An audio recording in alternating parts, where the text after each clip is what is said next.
Ni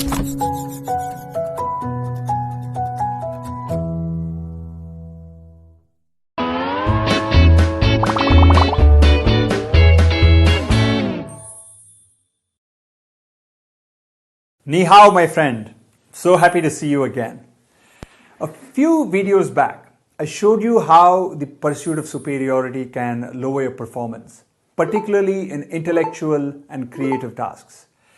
And still, many of us feel that it is this need for superiority that is an important, maybe even the most important determinant of success. In reality, the single most important determinant of success is arguably whether you've had a critical mass of flow-like experiences.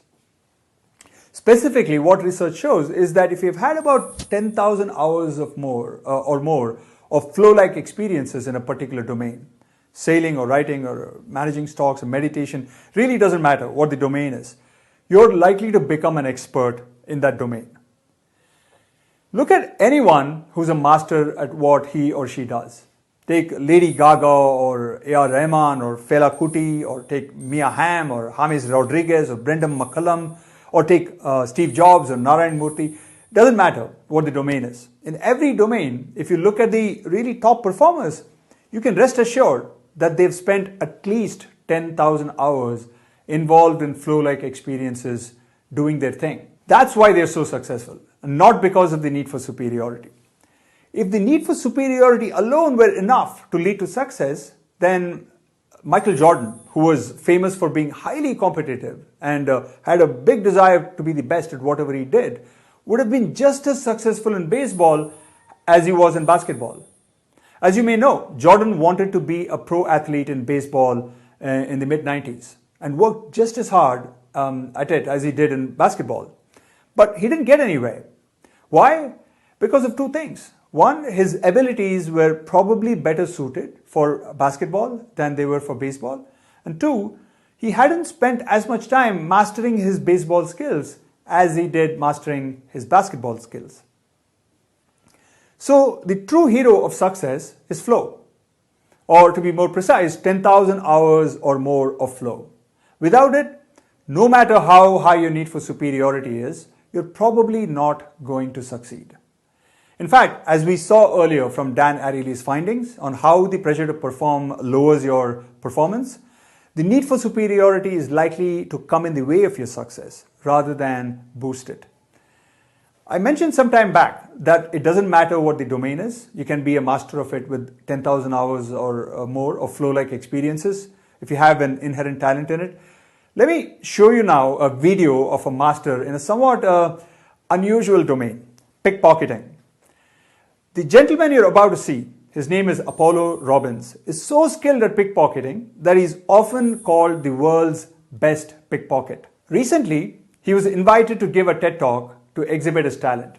Here's Apollo Robbins at the TED Talk in Edinburgh, Scotland. Come on up this way, Joe. Give Joe a round of applause. Come on up, Joe. Let's play a game.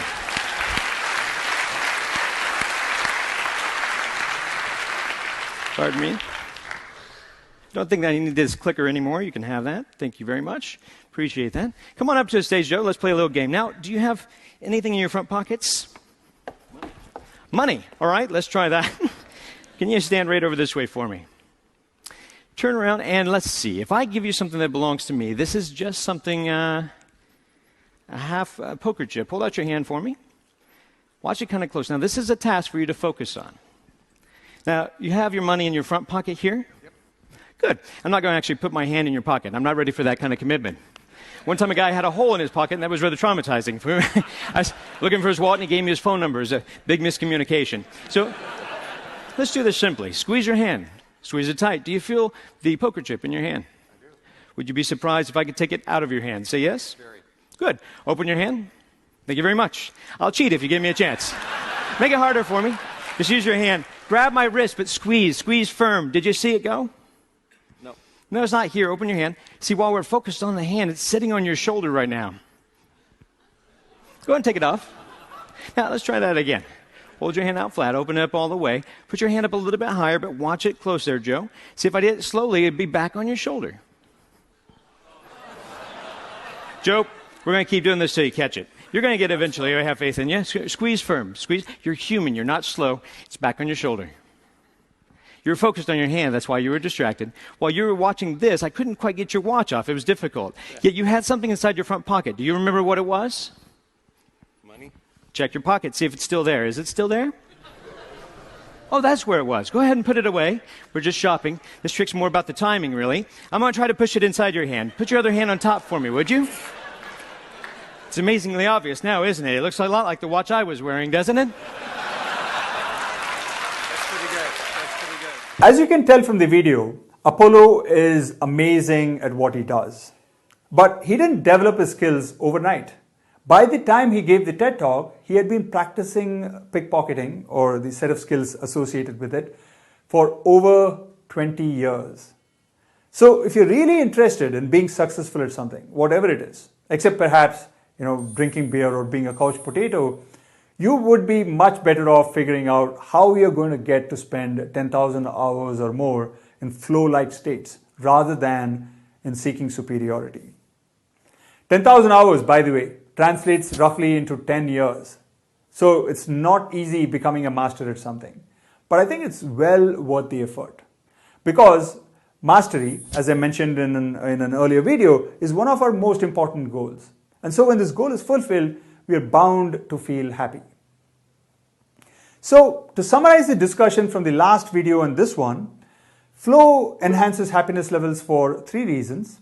First, flow states are inherently enjoyable. Second, we become more charismatic and likable when we exhibit flow. And finally, flow helps us progress towards mastery. And because flow leads us to mastery, it not only enhances happiness levels, it also enhances our chances of success. Because the best way to succeed at something is to master it. The question, of course, is how do you figure out what to be a master at? Most of us, when we are kids, seem to know what we want to do when we grow up. We have a dream, example, to be a carpenter, or in my case, to be a train driver. But in the process of growing up, we lose sight of our passion and end up taking a practical job. A job that will pay the bills and put bread on the table, but a job in which our heart is not into it. An unfortunate consequence of this is that life loses its thrill and excitement. We become automatons, working in jobs that we don't find meaningful and engaging. Just coming through loose on bench 5, attention foreman. Just coming through loose on bench 5, attention foreman. The truth is, we can't be fully happy unless we experience flow on a regular basis. And we can't experience flow on a regular basis unless we're doing something that we find really enjoyable and challenging at the right level. So, in the next video, I'm going to give you some practical tips on how to get flow back into your life. See ya in the next video.